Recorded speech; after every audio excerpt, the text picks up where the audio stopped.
Our grandson is coming home, so let's have steak again today. Rhino, hurry up and order the catering.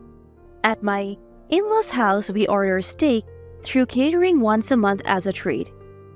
Alright, shall we eat? What about mine?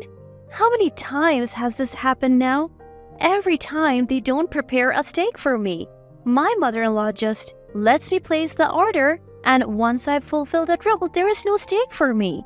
My mother-in-law is very assertive, and I just can't stand up to her. I guess I'll just have to put up with it again. Just when I was about to give up, Grandma's really mean, isn't she? What? My name is Raina. I'm a 38-year-old housewife. Having no particular talents, I used a matchmaking service and met my current husband, Craig. I wanted to get married but was struggling to find a good match, so the matchmaking service was my last hope. I was almost resigned to giving up, but then I met a man who shared my love of movies. That man is now my husband. We hit it off on a movie date, had a smooth courtship, and got married. My husband, being 2 years older, was kind, but that kindness disappeared when our son was born. Our marriage had grown cold when two changes occurred. The first was our son's IQ, which suddenly soared as he grew. By third grade, he could handle subjects at an 8th grade level. Moreover, our son, who loved reading, was able to speak 5 languages by 5th grade. However, his intelligence led to bullying and he stopped attending school. Thanks to an opportunity to study abroad suggested by his teacher, he's now studying at Cambridge University in England. The second change was moving into my in-laws' house when our son went abroad. My husband's work location changed, so we moved into his parents' house, which was closer. Having become a housewife after marriage, I had no choice but to follow my husband. Little did I know this would be the beginning of a difficult life. My mother-in-law was the only one living at the in-laws' house when we moved in. My father-in-law is in the hospital due to illness. I am not feeling very well, so I need you, young one, to work hard for me. That's what I was told on my first day living in my husband's family home. But my mother-in-law doesn't seem sick at all. She even seems more energetic than me. How old are you, mother-in-law? 64 this year. My husband answers my question with a hint of annoyance. Really? But she doesn't look sick at all. In this house, whatever mom says is the law. Don't you dare question her or you'll be in trouble. Upon hearing those words from my husband, I suddenly felt incredibly alone. I could clearly sense my mother-in-law's hostility towards me, but I never thought my husband would abandon me like this, even though our marriage had gone cold. Come on, Rhino, get to work. You'll be staying here, so first clean the floors with this mop. With that, I was handed an old mop and bucket. Looking around, I noticed dust accumulated everywhere. It was clear the cleaning hadn't been thorough. Can I start using the vacuum cleaner? I thought to tackle the dust first. Don't rely on modern tools. Just do it all with the mop. Despite having a vacuum cleaner in the house, my mother-in-law refused to let me use it. I gave in and obediently replied, "Understood." Could you do that part while I do this one? I thought we would clean together, so I asked my husband, but my mother-in-law interrupted with a contemptuous look. What are you talking about? Craig and I will chat and rest here. You clean by yourself. But the house is unnecessarily big with 6 beds, 3 baths. It was impossible for me to clean it all alone. Also, do the dishes that have piled up, please. I was already at my limit with the floor cleaning, and now she was adding more demands? I can't handle it all. The house is too big. Oh, really? Then I'll allow you to use the vacuum for $10 every 10 minutes. How's that? That's too expensive. You can't even pay $10. What a poor daughter-in-law. My husband didn't lift a finger to help me, even as I was being mercilessly belittled in front of him. Moreover, he said, "It looks bad to squat and talk while mopping." When it was just the two of us living together, the lack of conversation was manageable, but since coming to his parents' house, my husband's cold behavior had turned into something like psychological abuse. Let's have steak today. I know a delicious place. With that, my mother-in-law called for catering. My arms ached, but I somehow finished the cleaning and dishes. And right when I finished, the catered steak arrived. I worked hard for this. I was beyond excited for the steak. Ever since I heard that we would be ordering steak, I put extra effort into cleaning.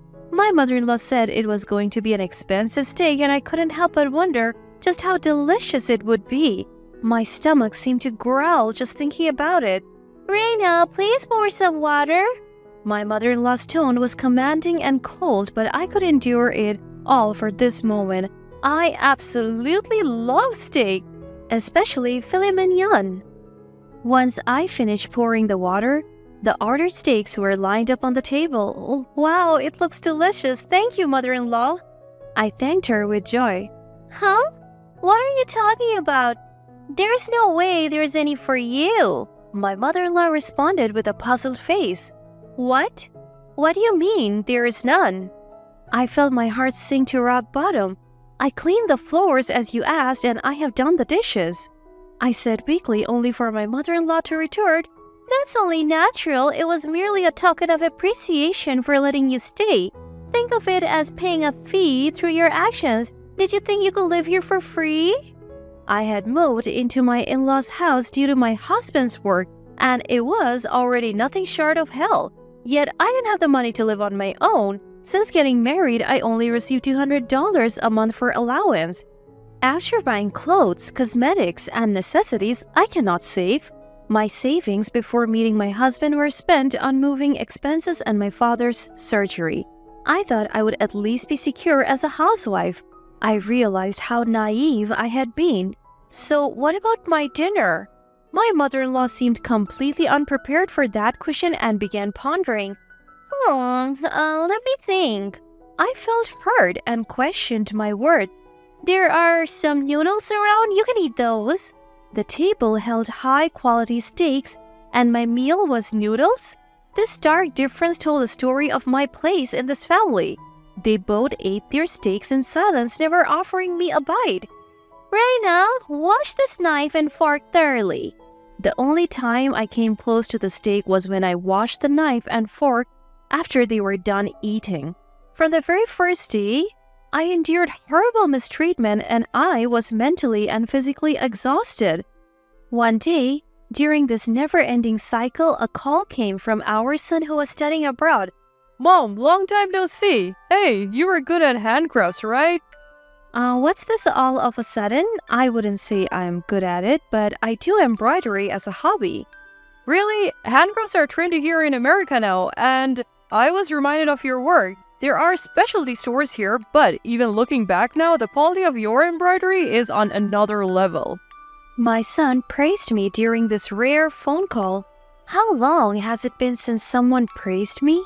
I couldn't help but feel happy and even shed a few tears. Thank you. Only Leo would say something like that to me. My emotions must have transmitted to my son because he said, Mom, is something wrong? Your voice is trembling. What? My son is learning psychology in school, it seems. He said he has perfectly memorized all human unconscious actions that tie to mental states. Already a high IQ son, he's been further honed by receiving quality education. Now, they say his IQ is even measured at 200. Even as his mother, I can't believe he's the same person. Thanks to that, he has completely seen through my heart. Did something happen with Dad? I remained silent for a moment, then gathered my courage to tell my son about the situation at my in-laws' house. I felt shameful as a parent, but I was grateful to have someone nearby to talk to. So, it's tough every day. When I finished my story, he said, I'll come home once. It's summer vacation and I have saved up some money from my part-time job. I insisted that everything was fine, but he wouldn't listen, and my son is coming home soon. Time flew during our long overdue phone call, and an hour had passed. Feeling rejuvenated, I thanked my son and hung up. When the call ended, my mother-in-law approached me with a glare. That's quite a luxurious long phone call. The energy I gained from my son slowly depleted as I dealt with my mother-in-law. I'm sorry. More importantly, we're having a block party at our house tomorrow. Take care of the shopping. With that, my mother-in-law handed me a long list of items and left. At the end of the note it said, Make a reservation for steak catering. Then came the day of the block party. People started to gather afternoon, and before I knew it, there were 10. Everyone calls my mother-in-law the president. Come on, Rhino. What are you doing? Serve juice to everyone, she ordered. Mother-in-law who used me no matter who was around. Lauren, don't overwork the girl. It's pitiful. You should treat your daughter-in-law more kindly. Some did stand up for me against my mother-in-law's harassment, but my mother-in-law wasn't pleased and threatened. If you keep talking like that, you're no longer members of the block party. No more high-end steak after this. Is that what you want? Upon her threat, they said, That's too much. We love this community. I'm sorry, Rhina is my name? Yes, Rhina. We can't go against the president, they said. And the support they offered was quickly withdrawn by my mother-in-law. It seems she doesn't just control this house, but the whole area. There is no way I, a mere housewife, can win against this woman. The steak I had ordered arrived, and my mother-in-law began happily arranging it on the table. Since she had chosen the steak, it was surprisingly luxurious. The side dishes were a parade of high-end ingredients like caviar and truffles. But even here, my mother-in-law lectured me. You think you can eat such good steak as a wife? You're 100 years too early. You won't have any this time either. My mother-in-law bullied me openly in front of everyone. The pitiful glances from those around us pierced me. No one could oppose my mother-in-law. I glanced at my husband, who was quietly eating his steak alone. But surely a little bit is fine, isn't it? I was envious of not being able to eat the steak and slightly resisted my mother-in-law. Of course it's not okay, but I'm not a demon. I bought beef noodles for you this time, so I'll give them to you, she said, handing me a serving of noodles. Upgraded from ordinary noodles to beef noodles? But what I wanted to eat was steak. I finally lost my patience and raised my voice. Mother-in-law, this is too much. I prepared everything for today's block party, and yet you treat me like this? So is this true? You prepared all this by yourself, Rhina? Lauren, couldn't you be a little kinder? With my words, everyone's eyes turned to my mother-in-law. You all better not get carried away, or you'll be treated the same as this useless son's wife. My mother-in-law countered with determination. Everyone lost to my mother-in-law's intimidation, and no one said anything back. Rhina, you remember what I told you before. You must obey mother in this house. But then? My husband suddenly raised his voice. I was surprised by that voice, and my body flinched. Obey mother's instructions quietly. The atmosphere became silent at my husband's words, and the people who had been supporting me eventually said, Yes, Lauren is right. Filling the room with voices defending my mother-in-law, frustrated, I ran away from the scene and locked myself in my bedroom. I wonder how many hours had passed. It seems I had fallen asleep. When I realized the block party had dispersed, and it was night, when I looked at my mobile phone, there was an email from my son. Mom, I'm heading your way tomorrow. Apparently, my son was already in America staying in a hotel. I went back to sleep. The next morning, as I went to the living room, my mother-in-law was making breakfast. You really got carried away yesterday, didn't you? I'm sorry. I informed my mother-in-law, who attacked me without even a greeting about my son. Oh, Leo, if he's coming back, we'll have steak today. It seems my mother-in-law, who hadn't seen my son since he went abroad for study, was eagerly looking forward to seeing him again. She had already ordered catering from our usual steakhouse. And then the evening came and my son returned home. The dinner table was laden with steaks, even more luxurious than usual. Leo, eat as much as you like. My mother-in-law was quite pleased. As always, I was treated like a servant. Thank you, but where's Mom's portion? My kind-hearted son noticed that there was no steak for me and was worried. At that question, my mother-in-law attacked. Oh, it's fine. Rhina is always like this. More importantly, try this. It's made with beef from Nebraska. My mother-in-law looked happy to be reunited with her grandson after such a long time. But my son responded with unexpected words. I don't want it. Why didn't you prepare mom's portion? This is discrimination, isn't it?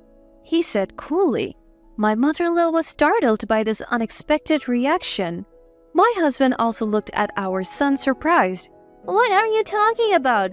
Grandma, I have heard everything from mom. You really look down on her, don't you? My son, who had returned home, had grown up strong and confident more than I knew. Feeling antagonized by him, my mother-in-law began to panic. Oh, what? What did you hear? I didn't do anything. Grandma, you're mean, aren't you? What? What did you say?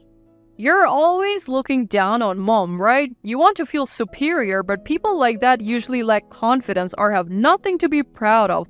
That's why they attack others to feel superior. It's a mean personality. Leo, just because you're a child doesn't mean you can say anything. Then what about a grandma who can't tell right from wrong? My son's counterattacks didn't stop and my mother-in-law was increasingly cornered. That's true, isn't it? Everyone has an equal share of stake, but mom has nothing? This is clear discrimination. Normally, this would lead to a fight. I have seen it happen many times. My son was looking at my mother-in-law with cold eyes, far beyond his years. Seeing those eyes, she became a little timid and quieted down. But my son's momentum did not stop. You're panicking. Your eye movements, habits, and amount of sweat tell the story. I'm studying psychology at Cambridge University, always at the top of my class, and I assist a professor every day. I see many types of people, and Grandma, you have a typical dictator personality. Me? A dictator? My mother-in-law seemed to have taken some damage, making a face. She probably never thought the day would come when her grandson would say such things. You're sweating a lot from the agitation. Are you panicking, Grandma? Maybe no one has ever spoken to you friendly before. That's... My son was completely in control of the conversation's pace. I was simply watching the two of them.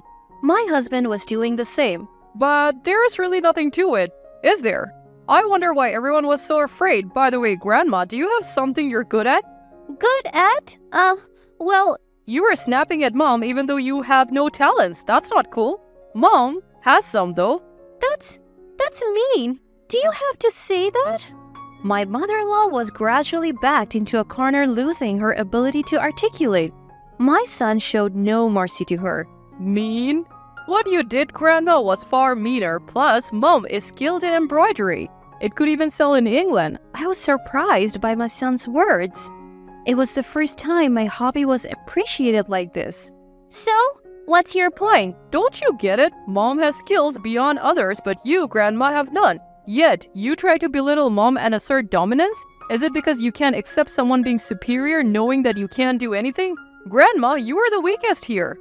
My mother-in-law was at a loss for words, her mouth agape. She must have been struck by the undeniable truth. She couldn't say anything in return. And you, Dad? What have you been doing all this time? Why didn't you help Mom when she was struggling? Well, that's... You couldn't stand up to Grandma, could you? I don't know if it's because she's your mother, but if so, why did you marry Mom? My husband, too, was stumped by my son's legitimate questions and had no reply. Of everyone present, my son was the calmest and wisest. In the end, both you, Dad, and Grandma are just bullying Mom without any real content. You just want to feel superior and look down on others. I don't want to be involved with such people. My son's relentless words made my husband and mother-in-law's faces more rigid than ever before. Whether it was frustration at not being able to retort or something else, they tightly clenched their lips. My son's words hit home accurately and there was nothing they could do. I was simply delighted that my son had grown so wonderfully, and I couldn't help but gaze at him. Then my son said to me, "Mom, let's leave these two and move to England together." England? But we don't have the money and finding a job there will be tough. As I replied, my son, who had been serious until now, began to smile. Actually, one of my classmates has a father who's a Hollywood actor. I became friends with him, and when I showed him pictures of your embroidery, he praised them. Then his father heard about it. Really? That's wonderful. My son continued. So his father wants to buy your work and then use a spread with over 200 people now waiting to buy your pieces. What? As I expressed my surprise, My mother-in-law and husband also listened to my son's story with astonished faces. My son went on. Mom, I'm sorry for taking the liberty of arranging this, but they want you to open a store with your handmade crafts. The kid's dad will handle all the expenses, including the cost for relocation, so let's turn your hobby into a job in the UK. My son's eyes were sparkling with excitement. Indeed, for something I do as a hobby, people around me often praise my finished works. I never dreamed that this would become my job. And in England, no less, not America. I fell silent for a while, pondering. The three of them focused on me as I thought, Oh, Rhina, you're not really going, are you? You can't be serious, right? My mother-in-law and husband asked me with frantic expressions. I thought hard about it. My son was right. If I'm going to be harassed at my in-laws' house anyway, I want to make my hobby my job. Moreover, the already frosty relationship with my husband has worsened due to his cold attitude. I felt like I didn't need to be here anymore, and I made up my mind. I'll give it a try. I accepted my son's proposal. My son was overjoyed at my answer, and my mother-in-law and husband wore shocked expressions. I decided to say it plainly. That's it, I'm divorcing you. I'm tired of being with you and being oppressed by your mother. Let me be free. With that, my husband slumped and said, All right. My mother-in-law was ranting until the end, but I didn't catch any of it and don't remember. And so, the divorce was finalized without fuss and I was freed from my in-laws' house. Now, I'm busy in England preparing to open a shop. I insisted on making all the products by hand. This may be the most fulfilling time in my life. Later, I heard from my son that right after I arrived in England, my former mother-in-law stumbled at the entrance and ended up in the hospital. When she was injured, my former husband didn't know what to do, so he called an ambulance, but as she was being carried away, she ranted and raved, her complaints echoing throughout the neighborhood. This incident led to the block party members finally distancing themselves from my former mother-in-law. Since they were merely members who had quietly obeyed under intimidation, there were no real friends around her. My son apparently still keeps in touch with my former husband. It seems my former husband is doing all the housework by himself since my former mother-in-law was hospitalized, and with increased expenses, he has started working a late-night part-time job. The two who had continued to torment me have now begun to fall in love. Considering my former mother-in-law's age, full recovery may be difficult and she may need care even after discharge. It's going to be tough, but I hope the two of them will do their best to live on. I'm steadily working on products for the opening. My son is helping with the interior decoration of the shop next door. Although the idea of moving abroad was scary at first, my son is helping me wholeheartedly, which is very reassuring. My son who rescued me from a painful in-law family. Now, as a mother, I will do my best to support my son as I finish the last piece.